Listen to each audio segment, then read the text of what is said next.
Saya berbagi kisah, ada seseorang syekh di Saudi bernama Syekh Muhammad. Beliau seorang ulama besar sekarang di Saudi, termasuk Hay'a Kibar Ulama. Beliau bercerita, ada temannya, seorang ulama juga di Madinah. Maka temannya ini punya dua anak perempuan, dua-duanya sudah menikah. Tapi yang jadi inti bahasan adalah anak keduanya dari orang Madinah ini. Syekh Muhammad cerita tentang temannya gitu. Rupanya anak keduanya ini dilamar oleh seorang pengusaha besar di Saudi, kaya raya terkenal, punya wibawa, dikenal di sukunya, di negara seluruh Saudi dikenal, di Timur Tengah pun dikenal. Kelihatannya orangnya, performanya baik gitu. Ternyata setelah menikah, yang terjadi adalah si anak orang syekh dari Madinah ini, kebetulan dua anak perempuannya, yang pertama sudah menikah dan bahagia, yang kedua ini yang ada masalah. Dan ini adalah lebih salihah, lebih baik daripada kakaknya sebenarnya. Dia coba menahan masalah rumah tangganya, dia tidak ceritakan pada ayahnya, akhirnya dia ceritakan, dia sampaikan, ayah, cobaan Allah pada saya ini, laki-laki yang menikahi saya tidak seperti yang anda sangka. Tidak berlalu 2 hari kecuali pasti mukul. Pasti mukul dan sangat menyakitkan. Kalau bukan karena iman saya dan menjaga nama baik anda, saya sudah cerai. Lalu kemudian ayahnya perempuan ini nasihati anak mantunya. Rupanya iya gitu ya. Kayak tidak dihiraukan saja. Karena dia punya wibawa, dia orang kaya raya. Dia nggak peduli cerai pun tidak penting buat dia. Nggak masalah. Maka kata Syekh Muhammad, temannya ini ulama juga datang kepada dia. Dia bilang, Syekh Muhammad, saya sudah sering konsultasi dan diskusi sama anda. Dan saya malu karena banyaknya sering bicara. Kata Syekh Muhammad, tidak usah malu. Silahkan, sampaikan saja. Kita saudara muslim bisa saling berbagi. Maka dia pun menyampaikan. Dan ini kata para ulama, kalau kita mau berkeluh kesah, menyampaikan, bukan keluh kesah kepada Allah. Tapi kalau kita mau dapatkan, bermusyawarah dan nanya sebuah hukum, larinya kepada alim. Orang lain nggak usah. Gitu. Karena tidak ada solusi. Kalau kita hanya bicara kepada orang tua, kita juga takutnya malah jadi masalah, beban buat mereka. Gitu kan. Walaupun kisah ini si anak perempuan menyampaikan kepada ayahnya. Tapi Syekh Muhammad mengatakan silakan. Karena dia tahu, dia bilang saya akan jawab sesuai dengan ilmu yang saya miliki. Dia silakan cerita. Dia ceritalah tentang anaknya itu. Kata Syekh Muhammad, kalau anda menunggu jawaban dari saya, maka saya yakin pendapat saya tidak jauh dari pendapat anda. Kita sama-sama manusia. Akan sama. Dalil yang saya sampaikan pun anda sudah tahu. Sabar misalnya atau apa. Sama. Mau nggak saya kasih solusi yang pasti dapat jalan keluar? Oh iya, pasti saja. Anda dari Madinah, Mekah dekat sekali. Datang kepada rumah Allah di sana. Umrah, niat khusus berdoa untuk masalah itu. Supaya anak mantunya dikasih hidayah. Berhenti memukul anaknya dan rumah tangganya bahagia. Kata temannya ini, saya nggak pernah berpikir itu sebelumnya. Baiklah, terjadi hari Rabu waktu itu. Hari Kamis besoknya, pas malam Jumat, dia beli pesawat jam 3 subuh. Penerbangan pertama. Dari Madinah ke Jeddah, Jeddahnya masuk ke Mekah gitu. Dia beli tiket pesawat sama istrinya. Ini cerita tuh 20 tahun yang lalu masih belum ada handphone. Jadi orang cuma telepon dari rumah ke rumah seperti dulu kita pernah alami lah.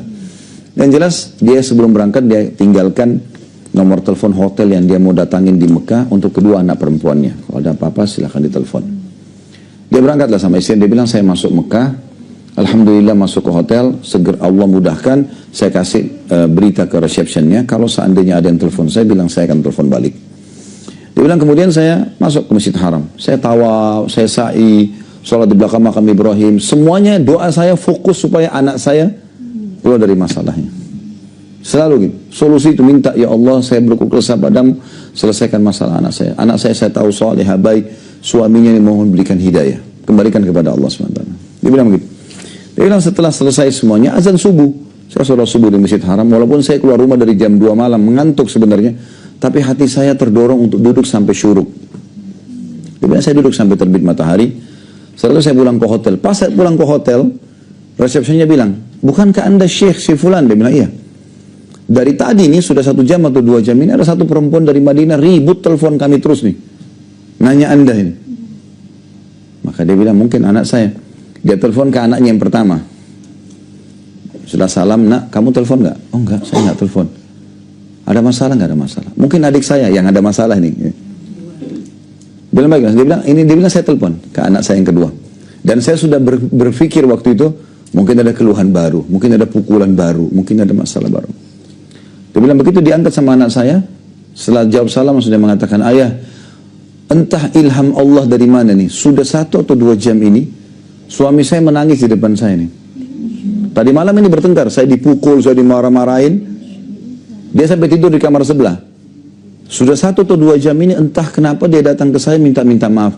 Dan mengatakan memang kamu wanita baik, saya yang buruk, saya minta maaf, saya akan perbaiki.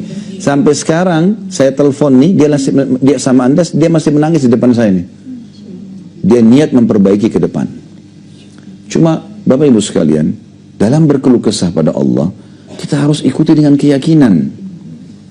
Kadang-kadang kita ikuti dengan keraguan. Ragu ini mengurangi kualitas doa kita. Gitu loh.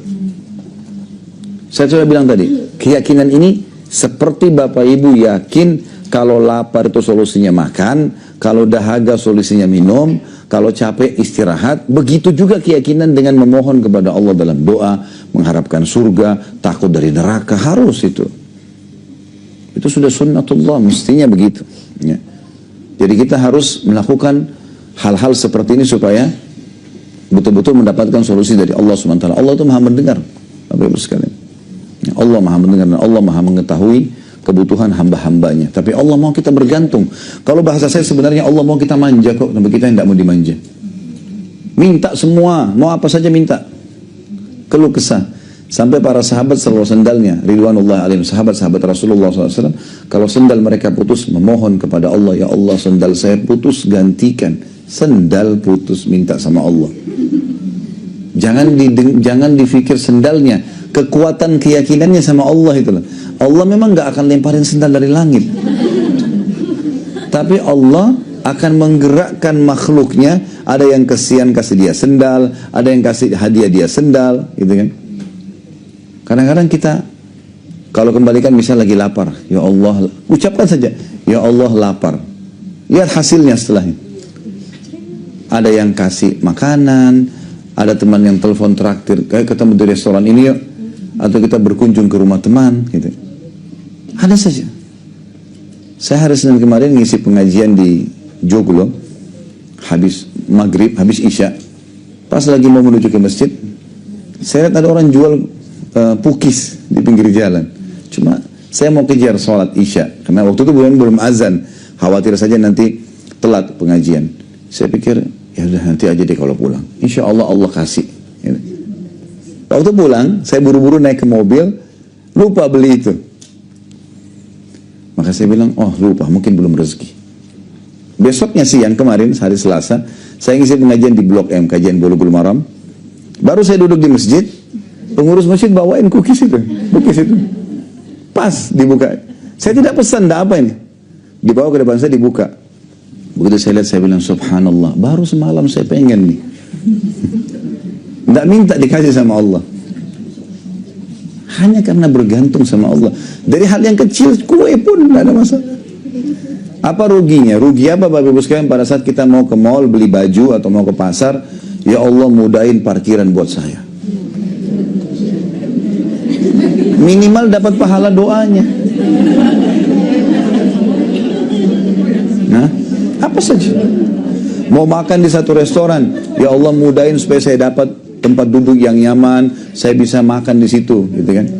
Siapa tahu pas mau tutup Allah masih tunda, tidak ditutup aja, kita masih bisa dapat. Nah kita kurang sekali ketergantungan sama Allah yang seperti ini. Kayaknya nggak perlu gitu loh sama Allah. Kesannya kita jalan aja sendiri. Padahal sebenarnya Allah mau kita manja, kok aneh dimanjain nggak mau. Ya. Biasanya ibu-ibu suka dimanja sama suaminya gitu.